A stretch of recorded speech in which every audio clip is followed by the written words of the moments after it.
C'est un couple chrétien qui a eu à se marier à l'église et dont l'un des membres décide, comme cela au fil du temps, que la religion chrétienne semble pour lui être une religion importée et qu'il serait important pour eux de aller vers leurs ancêtres.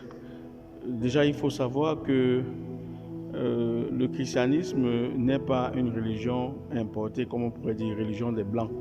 Si on le dirait, ça veut dire que l'Occident aussi a reçu l'annonce de l'Évangile. Nous recevons tous cette annonce de l'Évangile. Et ce que je voudrais dire à chacun d'entre nous, la foi chrétienne, si elle ne s'entretient pas, on trouvera de très belles raisons pour s'en débarrasser. Et je lui dirais déjà à cette dame ou ce monsieur que qu'est-ce qui vous fait dire que vos ancêtres sont issus du village où vous êtes? À travers les mariages, il y a eu les déplacements, les migrations.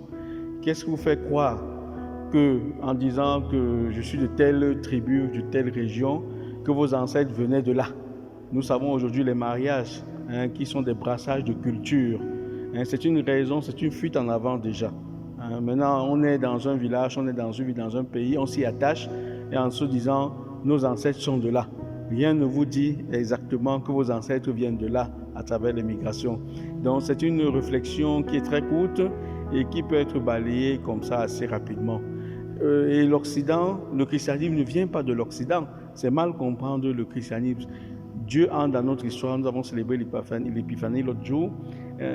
Jésus qui se manifeste au monde. Le christianisme est ouvert au monde et il n'exclut pas nos cultures. Le christianisme vient purifier nos cultures. Ce qui se passe en ce moment pour ce couple, c'est que l'un des membres n'a pas été solidement enraciné dans la foi chrétienne.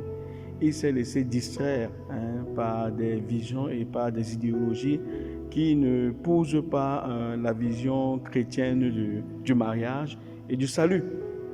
Et je voudrais dire à la dame, non, quand l'époux n'y va plus, ou l'épouse n'y va plus, si elle ne vous impose pas de ne pas y aller, vous n'avez qu'à l'aider à comprendre la catéchèse de l'Église. Et l'Église est contre la non-violence, l'Église est pour l'amour et la recherche des solutions par la prière, par l'accompagnement. C'est important de faire accompagner notre époux, notre épouse qui a tendance à vouloir s'évader, déjà par notre propre comportement.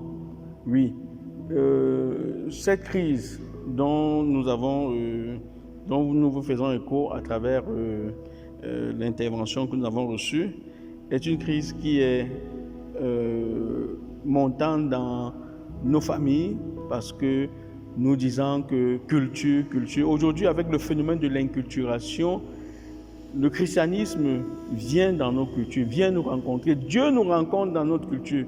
Dieu nous rencontre dans notre profession. Il n'y a pas une profession qui soit exclue au message évangélique. Le message évangélique est universel.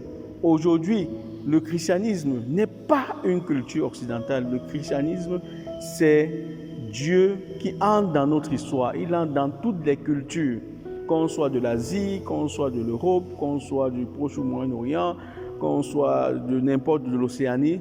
Le Christ vient à notre rencontre.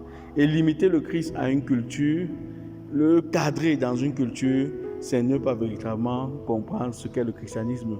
Donc je vous inviterai tout simplement à l'accompagner, à prier pour lui, à l'aider à comprendre davantage ce qu'est le christianisme et ne pas croire que c'est une affaire des Blancs ou des Noirs ou des Indiens ou de l'Asie. C'est une affaire de tout le monde. Et le salut que le Christ apporte, ce n'est pas le salut uniquement des Occidentaux ou des Africains, c'est un salut apporté à tous ceux qui veulent recevoir ce salut dans la paix. Que le Seigneur vous bénisse au nom du Père et du Fils et du Saint-Esprit.